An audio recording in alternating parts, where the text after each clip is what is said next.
c'est Nathalie Conou de la team 3CBlessing. Nous vous retrouvons aujourd'hui pour vous partager le témoignage de la sœur Aurélie Barnabot. Cette sœur nous raconte sa rencontre avec Jésus, comment il l'a sauvée d'un acte de suicide, lui a démontré son amour et l'a transformée en coach de vie pour femmes. Je vous incite vraiment à regarder ce merveilleux témoignage jusqu'à la fin, car ce sera véritablement une bénédiction pour vous. Bon visionnage à vous. Hello guys, I hope you're okay. My name is Aurélie Ndori. I'm much known as Aurélie Barnabot on Instagram, but I'm newly married, so hey. So I want to share with you my testimony on how I met the Lord and how He led me to be life coach for women. I remember growing up in a family where my mother used to take us to church, so I believed in God since I was a child because I was said so, okay, but it wasn't my God. It was more of my mom's God, okay. As I grew up, I was a bit rebellious.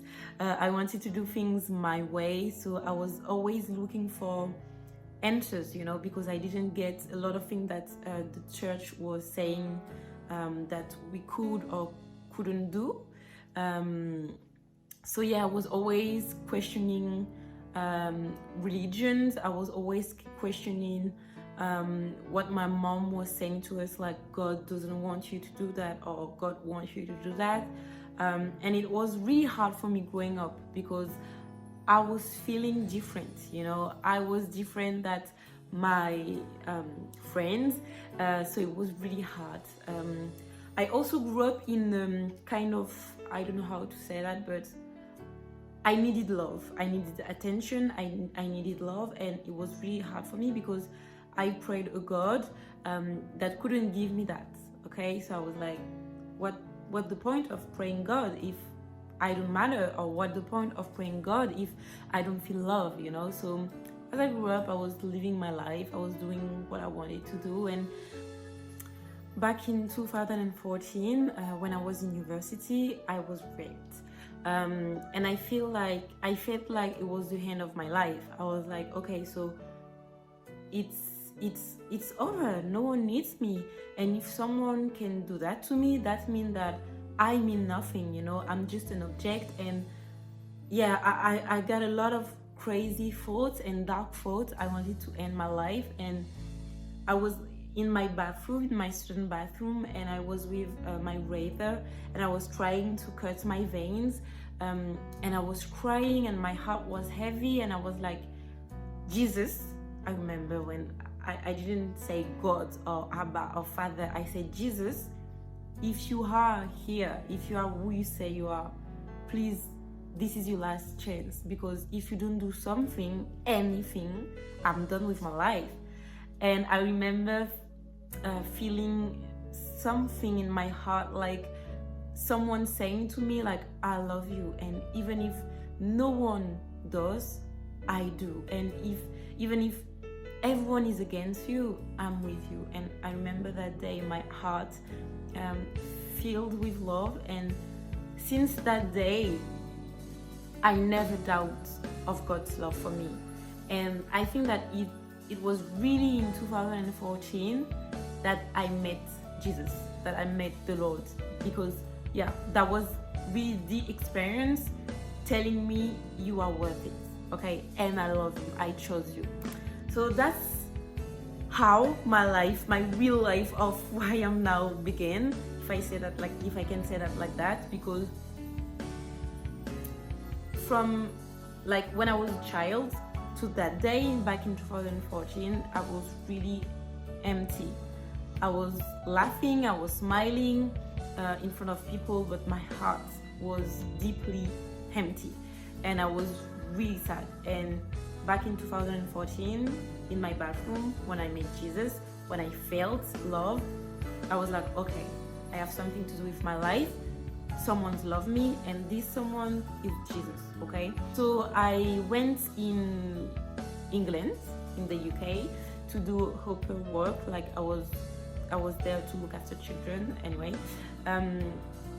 And since that day, God started talking to me through people, telling me that He used my voice, and He will do a lot of things with me, and He will use my testimony and etc. And that's how I discovered my calling, that I was called to help people.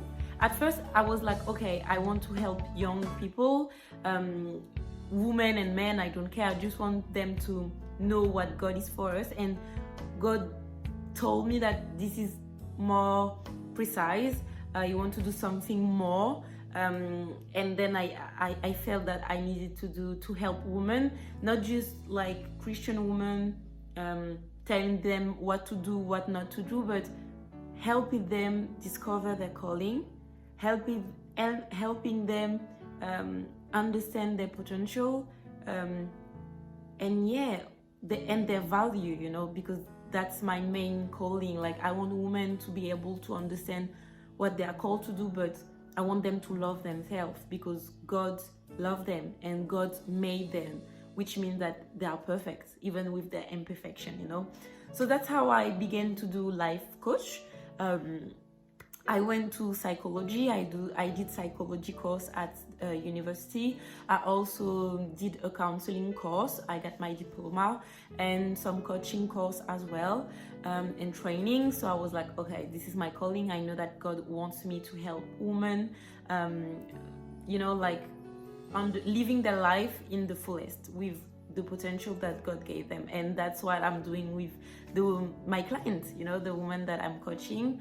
I really want them to understand what they are meant to do in this earth, and I want them to understand that they are meant to be here, you know.